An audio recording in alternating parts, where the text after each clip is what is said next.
Welcome to the Daily Dispatch. First up, South Korea unveils details of its Indo-Pacific strategy and orders revamp of response to country's airspace. Second, we'll tell you about the UN report, which uses Pakistan floods to warn of more disasters, and will also host an international conference in Geneva on climate-resilient Pakistan. Also on the Dispatch, we'll talk about Israel's defense minister, who has warned of a possible attack on Iran in coming years. We are here to give you news and to help you infer the world around you. I'm Osama Nizamani, and here's your Daily Dispatch. In its earlier review report on climate change, the United Nations has invoked the case of floods in Pakistan as a reminder that climate-induced weather events will bring more disasters and catastrophes in the near future, especially for the developing world. As covered in one of our previous dispatches, recent floods caused by heavy monsoon submerged one-third of Pakistan, destroyed crops, and displaced millions of people. Although the floods came in August 2022, the UN's Satellite Center's imagery released earlier this month indicates that floodwaters are still present in 11 districts of Sindh and Balochistan, with 8 million people living close to them. The UN report attributes the abnormal precipitations to climate change and the warming of the planet, holding human activity responsible for catastrophic weather patterns. It also urges developed economies to cut their fossil fuel use and support developing countries that are bearing the brunt of floods and droughts. The yearly review also hails the Damage and Loss Fund, global shield financing facility agreed upon at COP27, fulfilling a key demand of developing economies, including Pakistan. A joint initiative by G7 and Vulnerable 20, Global Shield will provide protection, funding, and insurance to countries suffering from climate disasters.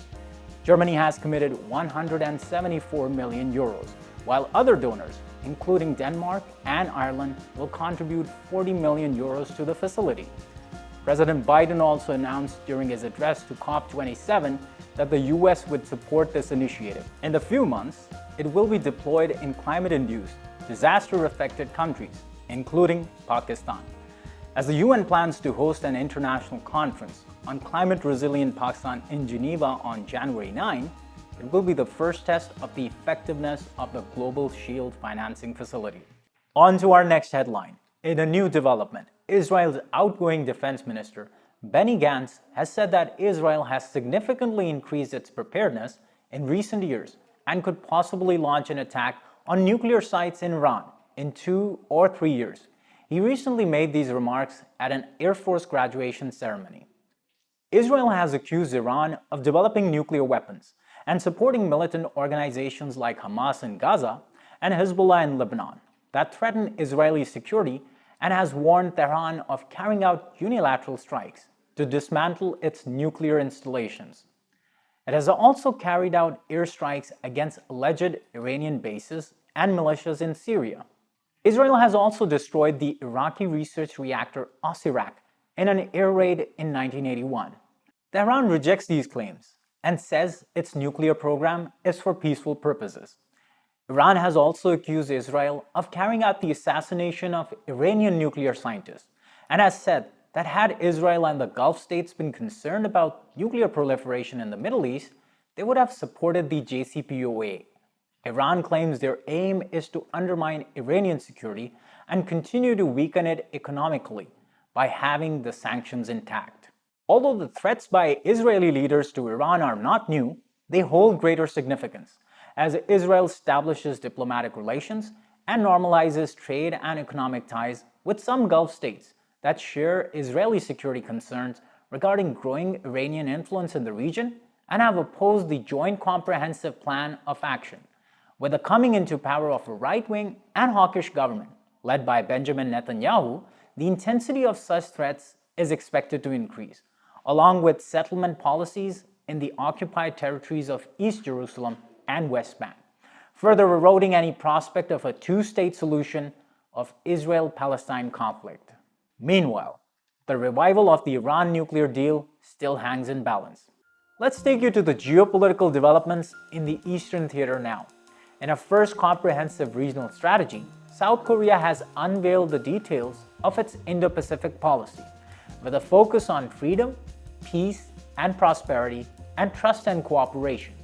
It outlines 9 broad areas, but most notably, regional order on norms and rules, rule of law and human rights, non-proliferation and counterterrorism efforts, comprehensive security cooperation, economic security networks, science and technology cooperation, climate change, and energy security.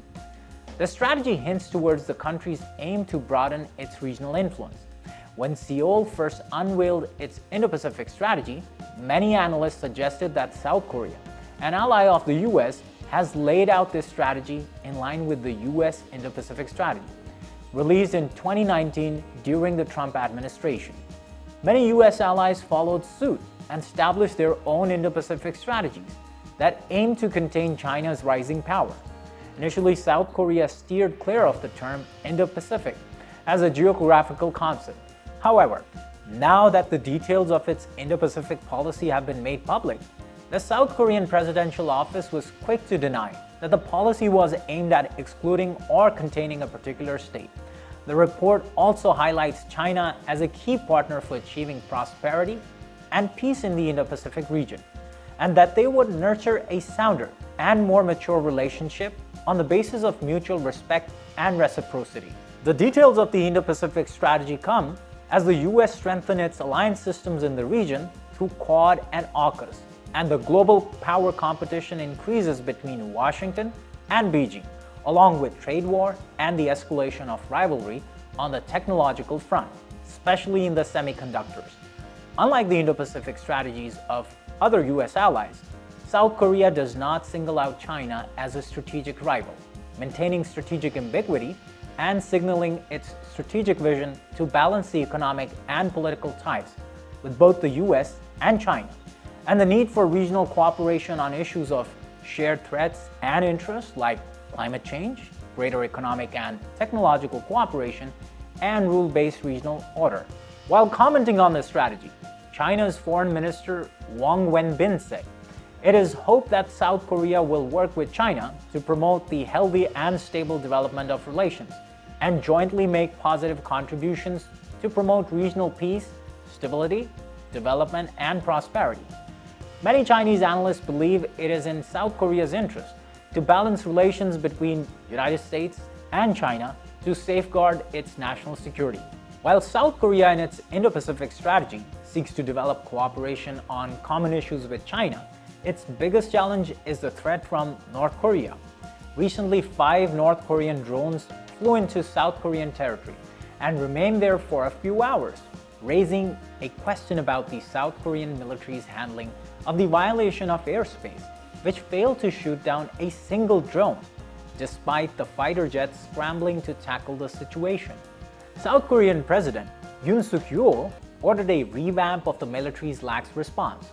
According to a report by New York Times, North Korea fired at least 92 ballistic and other missiles in 2022 alone, creating a strategic imbalance between the two countries. Yesterday, we told you about the Gambian Parliamentary Committee holding medical syrups from Indian-made maiden pharmaceuticals responsible for the deaths of 70 children.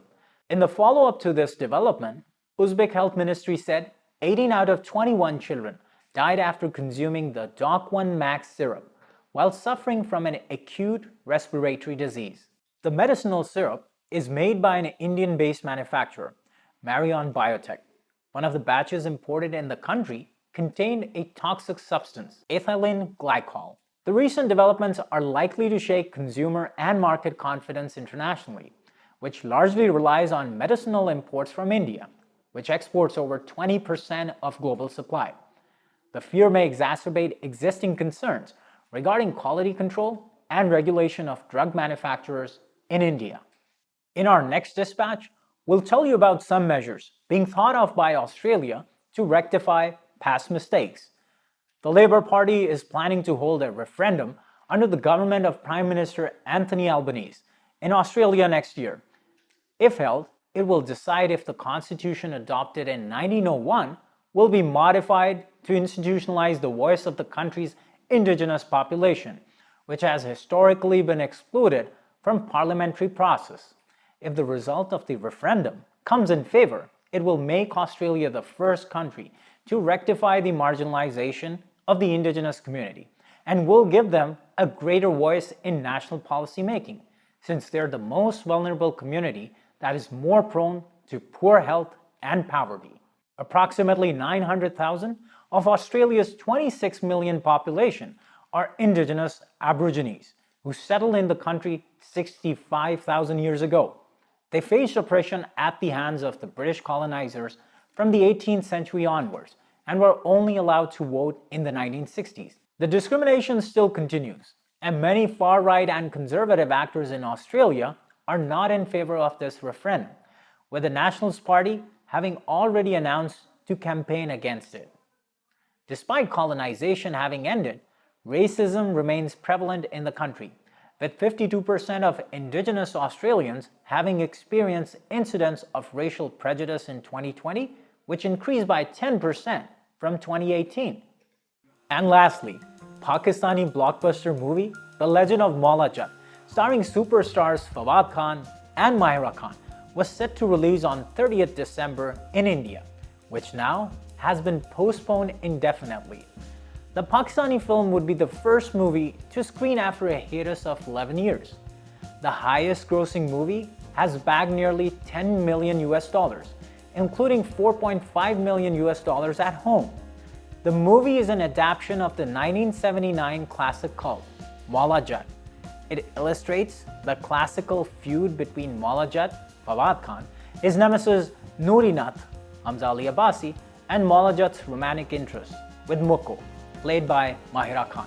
The movie has been screened internationally and was now set to hit the screens in India. It was reported that Zee Studios had acquired the distribution rights to the movie. The Central Board of Film Certification, which a week ago cleared the film for screening, has now recalled and indefinitely postponed the movie's release in India. Last week, PVR Cinemas, a multiplex chain, shared the news of the release on its website, but took it down due to backlash from Maharashtra Navani Ram Sena, which threatened to protest its release. After the 2016 attacks of Uri, cultural and sports engagement between Pakistan and India have been jeopardized by far-right Hindutva groups from India, calling for the boycott of artists and sport teams being hosted in each other's countries. In past, both Pakistan and India have prevented showcasing artistic works from each other's countries. Recently, Pakistan has expressed willingness to engage with India at the cultural level.